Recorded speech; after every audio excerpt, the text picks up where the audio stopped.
Deadly riots over the government's plan to avoid defaulting on its loans. Is that the unemployment keeps rising, and it has to keep rising just because you have an excess supply of goods, which is this is all borrowed money that our and that debt is owned by banks in other countries. M-O-N-E-Y in the form of a convenient personal filter cigarette that delivers the taste, and 45 malt liquor. Are you hot? Planning to bomb Iran. Sanctioning terror attacks in Iran. And there's Army strong.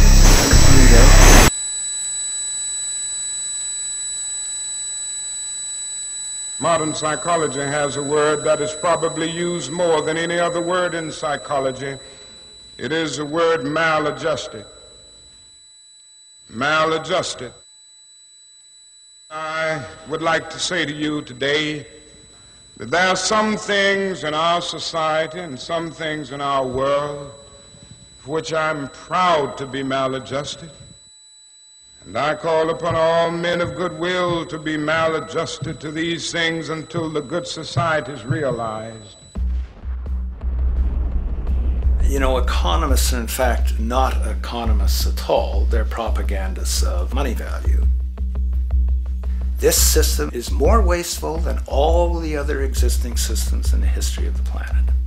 So you're really dealing with not an economic system, but I would go so far as to say an anti-economic system.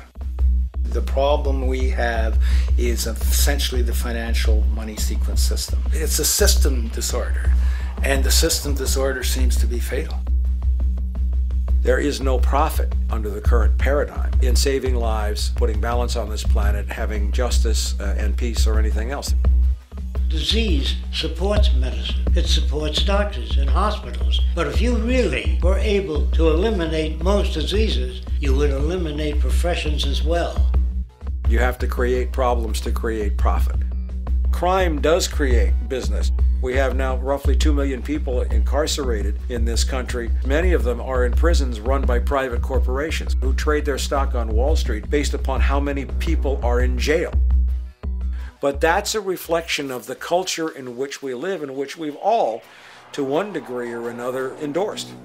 I think the biggest barrier would be the values that people are taught to uphold that system. At the social level of life organization, it isn't a genetic program or a genetic defect. It's a value system disorder. What you have to understand is that the intellectual culture of a society actually reflects the power interests in that society, the dominant perspective.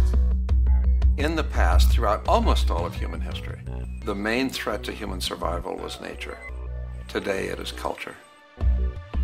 Not only does structural violence kill more people than all the behavioral violence put together, structural violence is also the main cause of behavioral violence. Some colleagues at Harvard studying this suggested that inequality acted as a social pollutant because it affects almost everyone in society.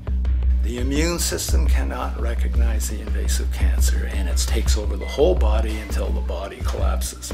And we're in that spasming, collapsing form now. So the system has to be corrected, not print more money and give it to banks.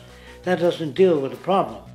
Every level of life organization and life system is in a state of crisis and challenge and decay or collapse. The problems that we have today will continue to go on. This will never go away within a monetary system. It's clear that we're on the verge of a great transition in human life. That what we face now is this fundamental change of the life we've known over the last century.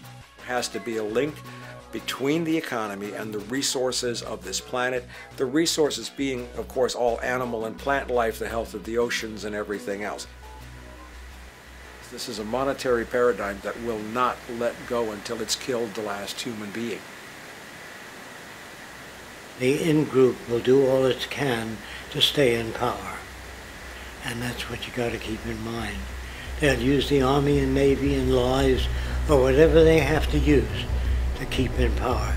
They're not about to give it up because they don't know of any other system that will perpetuate their kind.